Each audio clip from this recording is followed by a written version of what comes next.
Marianne Burrows, DTM3, will be presenting her speech today from the Visionary Communication Level 1. She'll be given a second speech of 2. This speech has been prepared using feedback from the previous speech. It's 5 to 7 minutes. The title is Worry is Misplaced Thought. Worry is misplaced thought. Marianne. George was walking back and forth in his living room in the wee hours of the night, wrenching his arms, sweating and fretting. When his wife Martha comes in the room and she says, "George, what are you doing? It's the middle of the night." George says, "Martha, I owe Sammy next door some money and I don't have it, so I can't pay him tomorrow." Martha stomps across the room, slips open the window, starts yelling out the window, "Sam, Sam, wake up, Sam, wake up." Eventually, she sees the light come on, his window open, and he sticks his face out the window with squinty eyes. "Martha, what are you yelling about?" "Sammy, is it true that you owe George some money?" "Yeah, it's true." "Did he promise to pay you tomorrow?" "Yeah."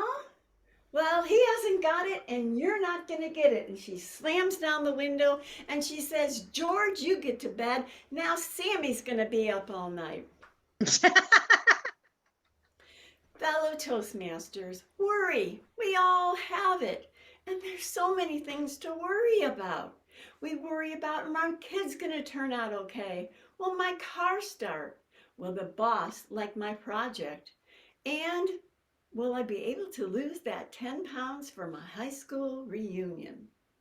And even when we go on vacation, we worry. Sometimes people worry more when they're on vacation. My husband has a favorite quote. It's called, "Worry is misplaced thought." If you're worrying about something, you're not doing anything to make it better. So remember, worry is misplaced thought. Now, psychologists suggest that we observe our worry patterns. Are you somebody who worries in the morning? Or maybe you're somebody that worries in the evening. Perhaps you drive to work with white knuckles, always concerned and worried that you're going to be late for work. Well, maybe you could step back and observe and go, wait, maybe I should set my alarm 15 minutes earlier so that I will be able to relaxingly drive to work in the morning. Or perhaps you're one of those people that when you pull down the covers and slide into bed, a big wave of worry comes over you and keeps you up all night.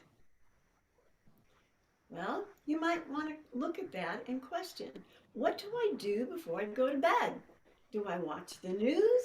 Maybe I watch some scary movies. And perhaps watch the news a little bit earlier and maybe even avoid watching those scary movies all the time.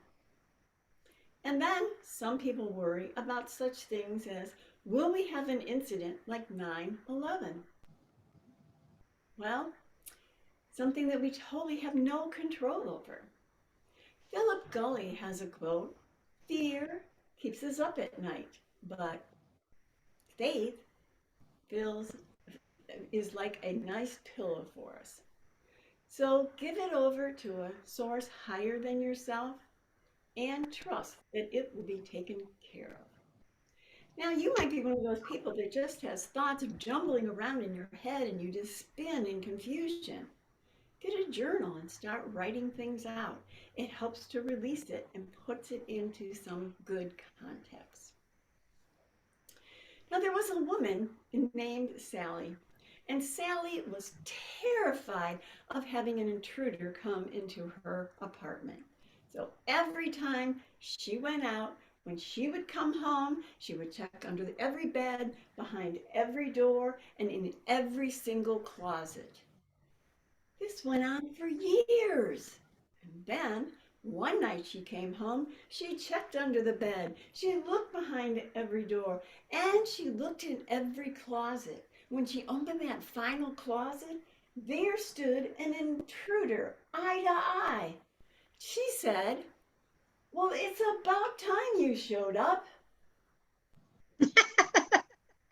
Fellow Toastmasters, perhaps if we would do something, perhaps maybe get a better security system or better locks, instead of worrying, are we drawing that to us?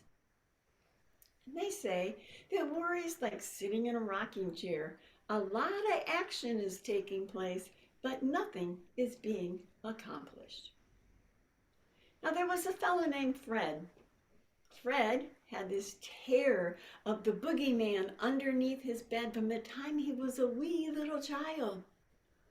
He was now an adult, so he thought, maybe it's time for me to do something about this. So I made an appointment with a therapist. The therapist came in and he told him all about what his problem was. The therapist took notes. And then he said, "Fred, I think I can help you. Come and see me twice a week for $250 a pop. And in a year or so, I bet I can help you." Fred left, but he never came back. Months later, Fred and the therapist encountered each other at a restaurant. And the therapist came up to Fred and said, "Fred, tell me how that problem got solved. You never came back to the office." Fred said, "Well, it was a funny thing. I went out of your office and I happened to encounter a friend on the street that I've known for years. He asked me how I was doing. I shared my situation. He said, 'Well, Fred, why don't you cut off the bottom of the legs of your bed, and that way the boogeyman can't get under your bed?' So I went home, cut off the legs, and I haven't been afraid ever since." So, fellow Toastmasters and welcome guests, control your worry before your worry controls you. And remember, worry is misplaced thought. Madam Toastmaster.